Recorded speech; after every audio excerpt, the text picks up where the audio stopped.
पश्चिम बंगाल के मुख्य सचिव को दिल्ली बुलाने के आदेश पर अब सियासत छिड़ गई है। केंद्र सरकार के आदेश पर कांग्रेस नेता अभिषेक मनु सिंघवी ने सवाल उठा दिए हैं।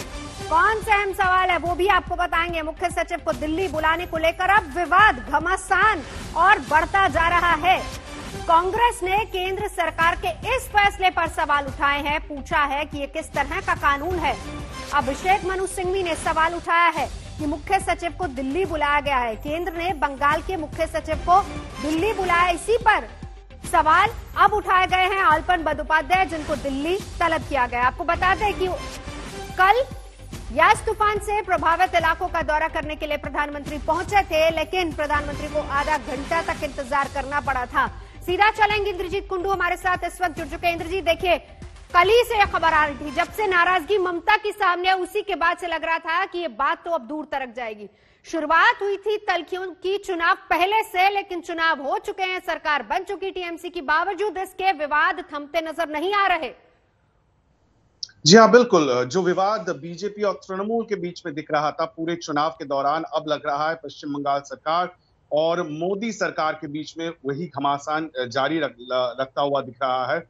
और यही कारण है कि कल ममता बनर्जी ने प्रधानमंत्री नरेंद्र मोदी से तो जरूर वो जाके मिली कोलाईकुंडा एयरबेस में, लेकिन जो रिव्यू मीटिंग पश्चिम बंगाल के लिए होला था साइक्लोन यास के चलते, उस रिव्यू मीटिंग में उन्होंने भाग नहीं लिया। उसके बाद केंद्र सरकार की ओर से ये जताया गया अनऑफिशियली कि ममता बनर्जी उस मीटिंग में नहीं थी और बहुत देर तक प्रधानमंत्री खुद वहां पे मीटिंग के लिए ममता बनर्जी के लिए वेट कर रही थी। और ये भी कहा जा रहा है सूत्रों के हवाले से कि जब प्रधानमंत्री खुद चॉपर से वहां पे लैंड हुए, तब ममता बनर्जी और जो राज्य के मुख्य सचिव थे वो नहीं आए वहां पे उनको रिसीव करने के लिए, प्रोटोकॉल नहीं माना गया था। और शायद यही कारण है कि रात ढलते ढलते ये चिट्ठी थमा दी गई, क्योंकि आलापन बंदोपाध्याय को 31 मई रिटायर होना है राज्य के मुख्य सचिव के तौर पर। और पश्चिम बंगाल सरकार ने केंद्र सरकार से 3 महीने के एक्सटेंशन उनके लिए मांगा था, जो दिया भी गया था केंद्र सरकार से महज 2 दिन पहले।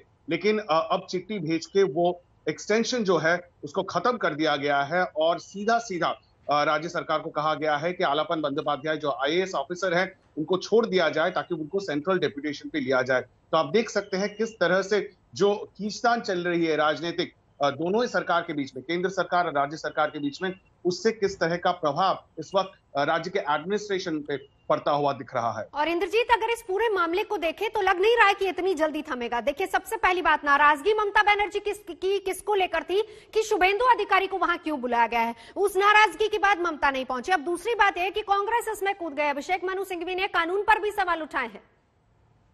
जी हाँ, बिल्कुल। और जब आप अभिषेक मनु सिंघवी की जिक्र कर रहे हैं तो ये कहना बहुत लाजमी है कि जो नारदा केस इस वक्त कलकत्ता हाईकोर्ट में चल रही है, जिसकी सुनवाई, और कल जिन 3 तृणमूल कांग्रेस नेताओं को बेल मिला है, इंटरिम बेल मिला है, वो केस की सुनवाई में अभिषेक मनु सिंघवी तृणमूल इन नेताओं के फेवर में वो सवाल उठा रहे हैं। ये केस वो तृणमूल के लिए लड़ रहे हैं। और ये भी याद रखना जरूरी है कि अभिषेक मनु सिंघवी राज्यसभा गए हैं तृणमूल के समर्थन के साथ, पश्चिम बंगाल विधानसभा से समर्थन लेके। तो इस वक्त यही कारण है कि अभिषेक मनु सिंघवी इस विषय पर भी जो लीगल एस्पेक्ट है, जो कानूनी हकीकत है, उसको लेके सवाल उठा रहे हैं। इंद्रजीत, नजर बना रखिए। शुक्रिया फिलहाल इस पूरी जानकारी के लिए। इंद्रजीत कुंडू में से जानकारी दे रहे थे।